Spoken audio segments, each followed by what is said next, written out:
banyarwanda bo mu muryango wa Padiri Mawuri, Yezu Kristo akuzwe. Murabona turakomeza tugendana, twageze ku cyumweru cya 16 mu byumweru bisanzwe by'umwaka wa liturujia, umwaka C. Amagambo y'Imana arakomeza kuturyohera kandi agakomeza kutwubaka mu rugendo rwacu, kugira ngo nyine natwe naturyohera, natwubaka tubashe kubaka abandi, tubaha ijambo ribahumuriza, tubaha ibyiza, tubasangiza ibyiza Imana ikomeza kutugezaho. Ejo rero nizihije imyaka 11 ndi umupadiri.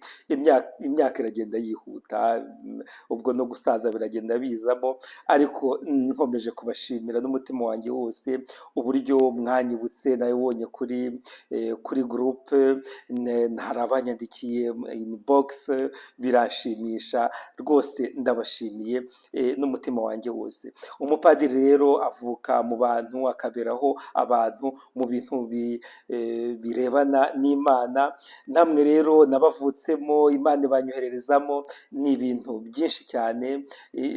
Nabavutsemo, Imana ibanyoherezaho ni ibintu byiza binyubaka kandi bintera ibyishimo by'agahebuzo. Kuba mwese muhari ni ikimenyetso cy'uko urugendo rwanjye rudashobora guhungabana, kuko ndi kumwe, ndi rwagati y'abavandimwe. Nta kintu rero gishobora kumhungabanya, kandi abari kumwe Imana irabasanga. Nongere rero kubashimira n'umutima wanjye wose, kubera ibyo byiza, kubera urwo rukundo, kubera izo mbaraga mwunga kuzanjye, kugira ngo dukorere Imana muri uyu muryango, kandi koko tubashe kwikorera twishimye, tubera abandi nyine n'imbaraga Imana iboherereza, kugira ngo babashe gukora urugendo rwabo.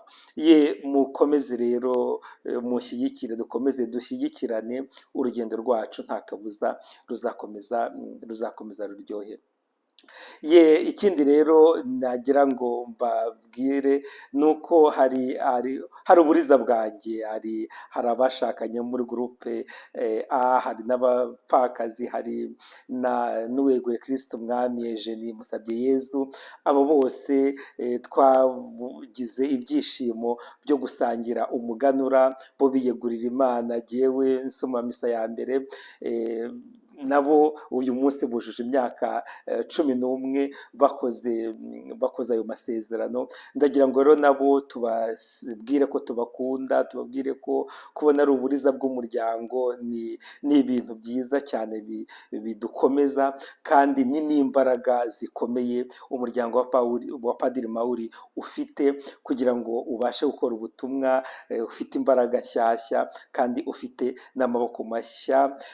Mwarakurikiwe, mukomeze mushinge ibirenge rwose, muhagarare mweme, kugira ngo abantu bose babarebereho, kandi basubize neza Yezu Kristo ubahamagara kandi agashaka kubana nabo. Namwe rero mbifurije umunsi mwiza, mbifurije rwose kuryoherwa n'umuhamagaro. Urukundo rwa Yezu Kristo na Kiliziya ye rukomeze rubarange, kandi aho munyura hose muhanyurane umucyo nyine nk'abantu bo kwa Padiri Mawuri.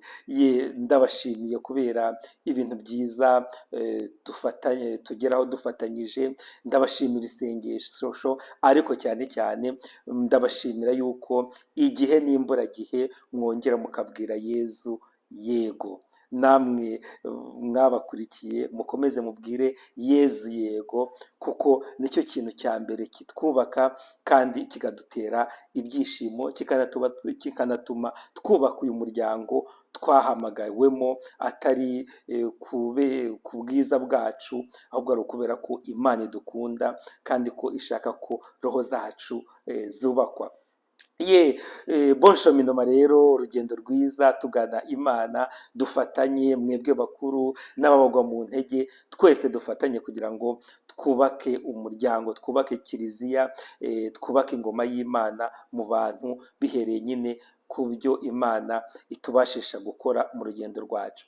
Tugarutse rero ku magambo y'uyu munsi, twavuga yuko kuri iki cyumweru Imana irimo idusaba, itwigisha cyane cyane kumenya kwakira abantu, l'hospitalité, guha abantu hospitalité tutarebye igihagararo, tutarebye imifuka yabo, icyo bafite mu mifuka, ahubwo tukabakira tubigiriye Imana. Mu isomo rya mbere twabonye Aburahamu yakira bariya bantu bihitiraga bariya bagenzi, hanyuma muri abo bagenzi yakiramo Imana ubwayo atabizi.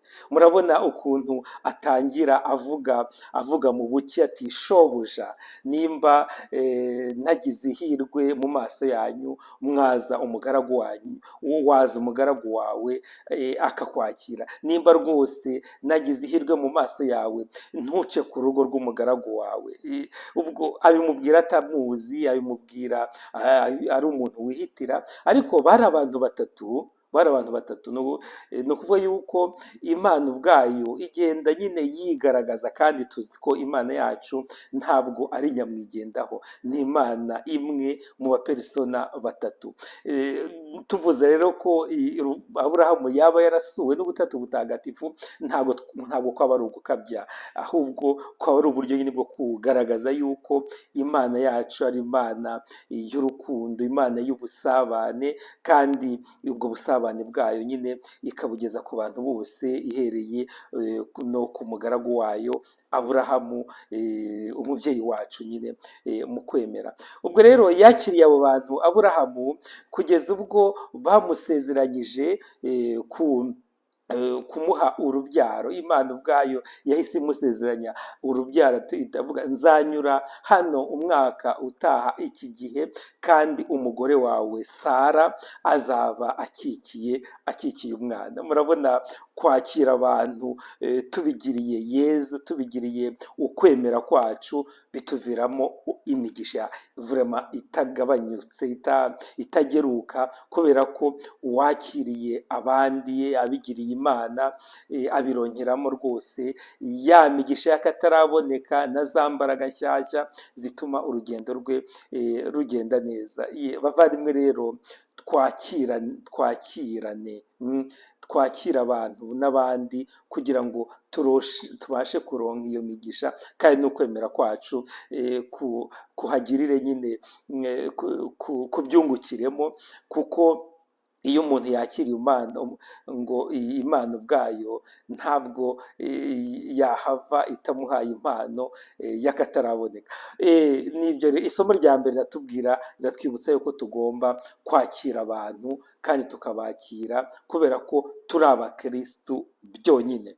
Icyo nicyo kintu twigira mu isomo rya mbere. Ubakira kubera ko ari abakirisitu, kubera ko afite ukwemera nyine kwa gikirisitu, ashobora kurongeramo imigisha myinshi iva ku Mana, kandi igasesekara no ku bagaragu bayo, no ku bantu bayo, no ku nshuti zayo ziri nyine muri iyi si. Kuko uwakira abashyitsi akabakira kubera ko afite ukwemera, atuma isi igira umugisha. Twakira abashyitsi rero kugira ngo tubaronkereho umugisha, n'isi byungukireho, ibaronkereho nyine umugisha. Mu isomo rya kabiri rero twabonye Pawulo mutagatifu ashishikariza Abanyakolosi, ababwira ati, mukomere jyewe, yego ndababara, kandi nkababara n'ubu bose mbabara, ntabwo ntakaza ibyishimo kubera mwebwe no kubera ingoma y'Imana. Ntabwo ibibazo bibura, ibibazo byo muri apostora ntabwo bibura, ariko twibuke yuko ibyo bibazo byose bitagomba kudukuramo ibyishimo by'uko turi abakirisitu. Kandi byongeye kuri twebwe, ingorane duhura nazo ntabwo zigomba kuba intandaro yo gutuma dutakaza ubukirisitu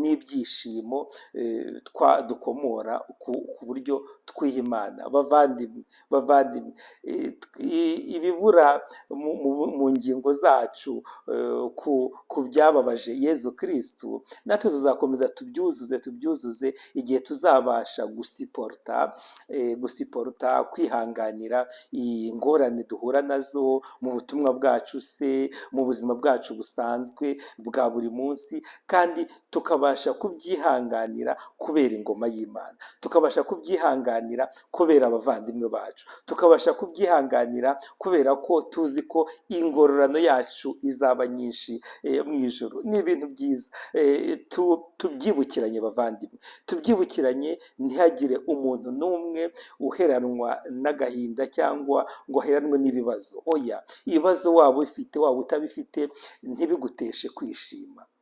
Paul Mutagatifu yatubwiraga ngo rwose ndakomeza nkishima kubera ibibazo byose mwihanganira kubera mwebwe no kubera ingoma y'Imana. Turaba Kristo rero, kandi nta mukristo utandukana n'umusaraba. Igihe cyose bazakubwira ngo uri umukristo ariko nta musaraba ugomba kugira, uzumve yuko ugomba kwibaza aho ubukristo bwawe bushingiye. Igisobanuro cy'ubukristo ni umusaraba, kandi igisobanuro cy'umusaraba ni ikuzo ry'izuka. Ibyo byose ni amahame ubukristo bwacu bushingiyeho, kandi nta muntu n'umwe ushobora kutuvutsa ibyo byishimo. Bavandimwe rero, mu gihe twakira abandi, mu gihe tubagezaho ibyo Yezu Kristo yatwigishije, rwose twumve yuko aho ibibazo biri twebwe tugomba kuhaseruka dufite ibyishimo by'ubukristo, kuko ibibazo bishobora kutarangira, ariko iyo tugiye tugahangara ibyo bibazo n'ibyishimo by'ubukristo, ibibazo bigira isura nshya, ntibishira ariko bigira isura nshya, natwe tukagenda tukabihangara nyine n'imbaraga za gikristo, n'imbaraga za Yezu Kristo. Dufatanye kwibukiranya ibyo ngibyo. Noneho twageze mu ivanjiri. Naho ivanjiri twabonye bariya badamu babiri rwose b'inkwakuzi. Yezu yari yakiriwe na Marita mu rugo, ubwo Marita nawe ajya gutumiraho umuvandimwe we Mariya kugira ngo amufashe kwakira uwo mushyitsi w'imena Yezu Kristo. Ubwo rero Mariya araza kugira ngo akore icyamuzanye, ajya gutega amatwi nyine umwigisha, ajya gutega amatwi Yezu Kristo. Ibintu byiza cyane. Nawe se dushobora kumva tukanasobanukirwa ukuntu Marita yagize ikintu cy'uburakari, aragira rwose reba uyu muntu namutumiye ngo aze afashe kukwakira, ni nkaho yavuze gutyo, ariko we shwi data nta kintu arimo afasha. Murabona, iyo umuntu yahuye n'imirimo myinshi yo kwakira abashyitsi, umushyitsi nta le maître Yezu Kristo yari umushyitsi ukomeye cyane. Ivanjiri atubwira ko hari Mariya gusa, ariko hari n'abandi bantu, kuko ntabwo bari bo bonyine, ubwo urugo rwari rwuzuye. Ye kubona rero imirimo yabaye myinshi, undi akajya kuganiriza umushyitsi, ntabwo byari kumugwa neza Marita. Nibwo rero yagiye abwira Yezu ati rwose mubwira azamfashe. Yezu aramusubiza ati rwose Marita, wowe urahihibikana muri rwinshi, Mariya we yahisemo igice cya ngombwa gikomeye atazigera yamburwa na rimwe. Bavandi, hari igihe duhihibikana muri rwinshi pe, mu bintu byinshi cyane, tukibagirwa ikintu cya ngombwa kitugize nk'abakristo. Ariko invitation y'uyu munsi de la part de Jésus nuko tugomba guhuza ibyo bintu bibiri: gutega amatwi le maître, gutega amatwi umwigisha wacu Yezu Kristo dusenga, ariko kandi tukanibuka yuko hari imirimo yo muri ubu buzima dushinzwe itureba tugomba gukora. Tukamenya gusenga, tukamenya gutega amatwi Yezu, ariko tukamenya no gukora icyo dushinzwe kandi tukagikora neza. Ikindi cyiza ni uko iyo duteze amatwi neza le maître, umwigisha Yezu Kristu mu isengesho, nta kabuza turonka n'imbaraga nshya kugira ngo tubashe gukora imirimo inyuranye dushinzwe mu buzima bwacu, bwa buri munsi. Ni ibintu byiza by'akataraboneka tugomba gukora, kuko Yezu Kristo aratubwira ati isi mugomba kuyikoramo ibyo mushinzwe kugira ngo muyigire neza, muyiryoshye, kuko ni inshingano dufite nta kabuza. Ariko nta nubwo tugomba kwibagirwa gutega amatwi umwigisha wacu Yezu Kristo, kandi tumutega amatwi dusenga. Aha ngaha baratwibutsa yuko amasengesho yacu tutagomba kuyavuga, ahubwo mu masengesho yacu agomba guhinduka bwa buryo dutega amatwi Yezu Kristo utubwira. Duceceke, dutuze, dutega amatwi Yezu Kristo, bityo muri uko kumutega amatwi tuzabasha kuronka imbaraga nshya zituma nyine dukora kandi neza imirimo dushinzwe mu buzima bwacu bwa buri munsi, bityo tubashe kuba muri iyi si ariko tutari ab'isi. Isengesho niryo ritwibutsa yuko ikiganiro na Yezu Kristo nibyo bitwibutsa yuko turi muri iyi si ariko tutari ab'isi. Tugomba gukora imirimo inyuranye yo muri iyi si, yo mu ngo zacu, ariko nyabuna tukibuka yuko twebwe tutari ab'isi. Byose ni ibidufasha kugira ngo tubashe gukora neza urugendo rwacu rugana ku Mana, rugana ku ngoma y'Imana. Ikindi kintu twigira muri iyi vanjiri y'uyu munsi ni uko tugomba kumenya kwakira abantu nk'uko Aburahamu yabigenjeje, akabakira rwose atabareba igihagararo, ari abantu b'abagenzi bitiraga, akabakira kandi bakamererwa neza, bakamugezaho n'inkuru nziza. Natwe twakire uko dushoboye abantu, abahisi n'abagenzi, tubakire tubigiriye ko turi abakristu, tubigiriye yuko tuzi Yezu Kristu, dufite ukwemera kwa gikristu gatolika. Byongeye kuri twebwe tubigirire yuko twamenye urukundo rwa Yezu na Kiliziya muri uyu muryango nyine wa Padiri Mawuri. Maze rero bavandimwe, dukomeze duhurire muri iri jambo ry'Imana, turikunde, rituryohere, ariko cyane cyane nk'uko nsanzwe mbivuga, riduhindura ubuzima. Murabona turagenda tugana mu kwezi kwa 10, aho abavandimwe bacu b'Ikarenge bazakora amasezerano. Iyo hatangiye kuza ikintu cyo gukora mu mifuka, hari igihe usanga natwe twiyajita cyangwa tubura amahoro kubera ayo manyagwa y'amafaranga. Oya, wabona intwererano utayibona, wumve yuko ibi birori byo kwa Padiri Mawuri birakureba.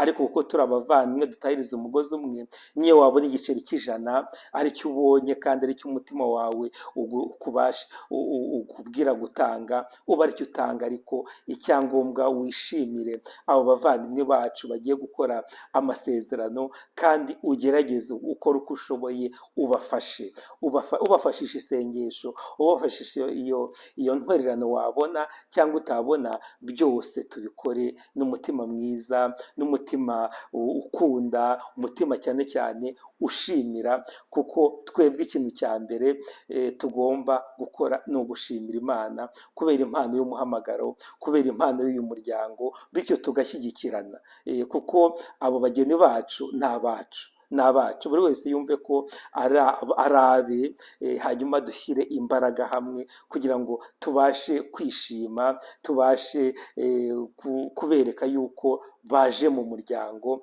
kandi umuryango umenya kwakira, kubera ukwemera, umuryango umenya kwakira, kubera ko wamenye urukundo rwa Yezu Kristu na Kiliziya ye. Ndabinginze rero bavandimwe, rwose icyo gikorwa cyo gutegura ibyo birori kibe intandaro yo kumvikana kurushaho, yo kunoza umubano, yo kunoza amagambo, yo kunoza imishinga dufite, kuko byose icyo tubikorera ni ukugira ngo Yezu Kristu ahabwe icyubahiro muri twebwe, Yezu Kristu agire icyubahiro, agire icyicaro muri twebwe, ariko cyane cyane n'abo bana baza bakiri batoya baje kwiha Imana, babashe nyine kubona urugero rwiza rutuvuyeho twebwe bakuru, urugero rwitanga, urugero rwakira, urugero rusangira byose na bose. Rwose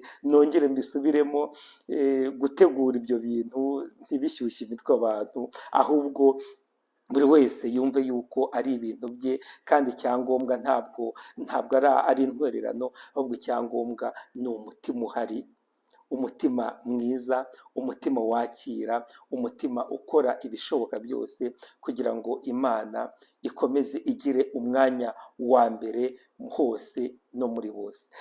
Ndabakunda rero, murabizi, mugende murebe ivanjiri uyu munsi, nuko yanditswe na Luka ku mutwe wa 10 kuva ku murongo wa 38 kugeza ku wa 42. Dukomeze tugendane, dutegure ibyo birori neza, ariko cyane cyane tube ba Mariya beza, ba Marita beza, bakira abashyitsi, kubera yuko nyine bamenye umwigisha Yezu Kristu udufasha igihe cyose, kandi ijambo rye rigatuma turyoherwa n'inshingano dufite, n'inshingano duhabwa muri sosiyete, mu ngo zacu, ndetse n'ahantu hose Imana itwohereza. Bahaye rero umugisha, uyu mugisha ugire kuba afite ibibazo ubahumurize, wabishimye ubakomereze, ariko cyane cyane twumve yuko muri twe nta muntu ugomba kwigunga, ahubwo twese twakirane duhereye ku mbaraga z'ivanjiri no ku mbaraga z'ijambo ry'Imana. Ushobora byose rero nabaho umugisha kandi abarinde, Imana Data na Mwana na Roho Mutagatifu. Amen. Icyumweru cyiza bavandimwe.